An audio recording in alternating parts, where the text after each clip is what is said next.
Assalamualaikum Ibu dan Kakak. Terima kasih banyak ya sudah bersedia untuk meluangkan waktunya hari ini. Jadi hari ini yang akan kita lakukan adalah melanjutkan agenda pertemuan kemarin yang sudah dilakukan pengkajian dan menetapkan diagnosa. Nah, lalu sekarang kita akan melakukan screening untuk menentukan prioritas diagnosa. Apakah bersedia? Bersedia, Ibu. Oke. Baik, pertama apa yang kalian tahu tentang kesehatan kakaknya? Kami hanya tahu si kakak ini sering sakit perut gitu. Tapi untuk penjelasannya nggak paham sih kenapa.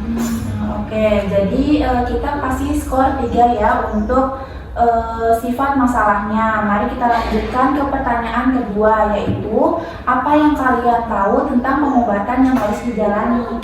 Kami tahu kalau saya tuh harus menjalani minum obat gitu, tapi nggak tahu obat apa aja yang harus dikonsumsi. Oke, baik. Jadi kita di sini kasih skor 2 aja ya. Masalahnya ini masih bisa ditangani dengan mudah. Lanjut ke pertanyaan ketiga, yaitu apa yang kalian tahu penyebab dari kakak sakit ini? Apakah bisa dicegah atau enggak? Awalnya sih nggak mikir apa-apa ya, kayak oh yaudah mungkin sakit perut biasa, ternyata atau gimana, tapi ternyata enggak, ada mual-mual juga. Kayaknya mah abis makan seblak yang pedas gitu, jadi makanya ya gitu. Oke, berarti skornya 2 ya untuk ini. Kita lanjut ke pertanyaan terakhir ya. Menurut saya masalah ini tuh masih menonjol dan harus segera ditangani. Bagaimana menurut kalian? Iya, kami setuju, soalnya ini juga bisa mengganggu aktivitas kami gitu. Oke, baiklah Ibu dan kakaknya, kita telah selesai dengan diagnosa yang pertama dengan jumlah skor 4,66. Kita lanjut ke diagnosa kedua ya, yaitu manajemen kesehatan tidak efektif. Ya, siap Bu. Oke, untuk pertanyaan pertama, apakah kalian tahu cara menjaga kesehatan untuk kakak? Yang kami tahu sih seperti yang dijelaskan di awal ya, cuma taunya harus minum obat gitu, sama paling gak makan yang pedes-pedes banget pagi. Baik, kita di sini kasih skornya 2.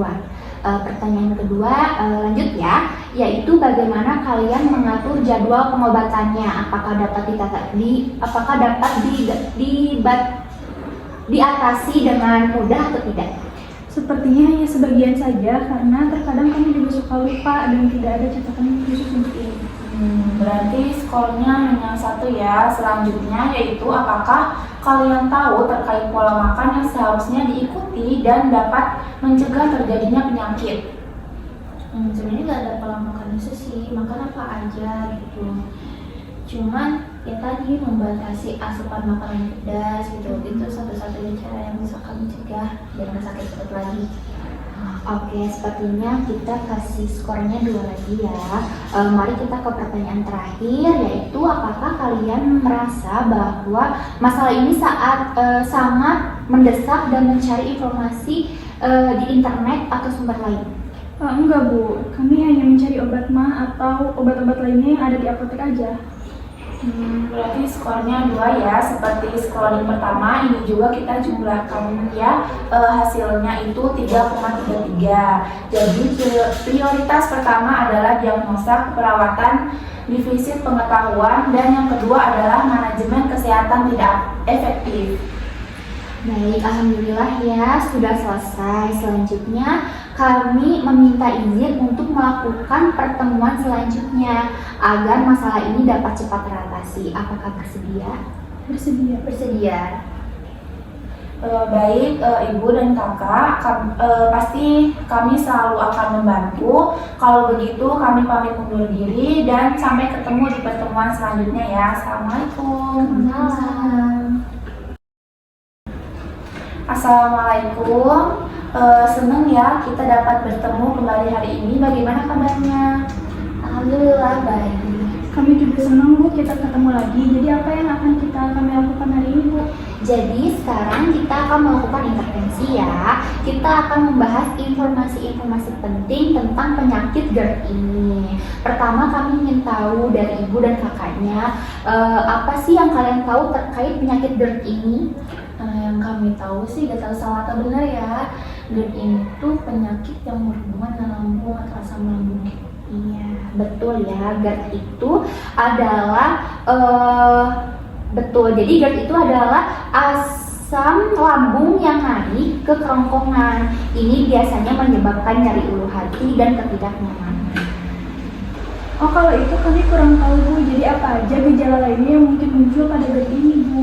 Nah, selain nyeri ulu hati, gejala lain bisa termasuk regurgitasis, kesulitan menelan, dan bahkan batuk kronis. Mengenali gejala ini sangat penting ya. Oke, jadi apa nih yang bisa kita lakukan untuk mengelola gejala-gejala tersebut? Nah, mungkin untuk mengelolanya bisa dengan perubahan gaya hidup dengan lebih sehat gitu. Hal itu sangat membantu dan juga bisa menghindari makanan yang pedas. Tadi kan ibu bilang seblak tuh jangan dimakan. Terus juga menghindari yang berlemak dan asam.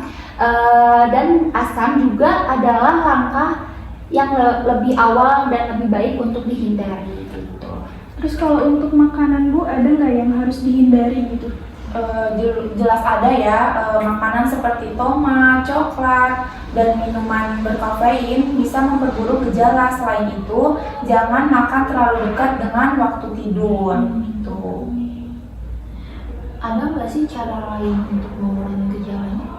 Ada tentunya ya, dengan tidur dengan posisi kepala lebih tinggi. Ini bisa membantu. Jika perlu gunakan bantal tambahan. Ini bisa mencegah asam lambung naik saat tidur seperti itu. Kalau obat Ibu ada yang harus diresepkan nggak Bu? Tentu ada beberapa jenis obat yang bisa membantu mengurangi asam lambung ya, seperti antasida atau inhibitor pompa proton. Nah, pastikan untuk mengikuti petunjuk dokter karena bukan wewenang kami sebagai perawat untuk meresepkan obat apa itu untuk apa gitu ya. Jangan beli sembarangan obat di warung ya. Loh, kenapa? Kan gampang, tinggal beli di warung. Apa bedanya gitu? Ibu tidak seperti itu ya, karena obat itu harus benar-benar sesuai dengan kita gitu dan sesuai petunjuk dari dokter. Karena kita tidak tahu apakah obat yang dijual bebas di warung itu aman dikonsumsi, apakah dosisnya memang benar-benar sesuai dengan kebutuhan kita, apakah ada kandungan yang membuat kita alergi dan sebagainya. Jadi seperti itu. Oh jadi gitu ya Bu. Terima kasih ya Bu untuk informasinya. Jadi kami tahu juga tentang bahayanya penyakit GERD ini.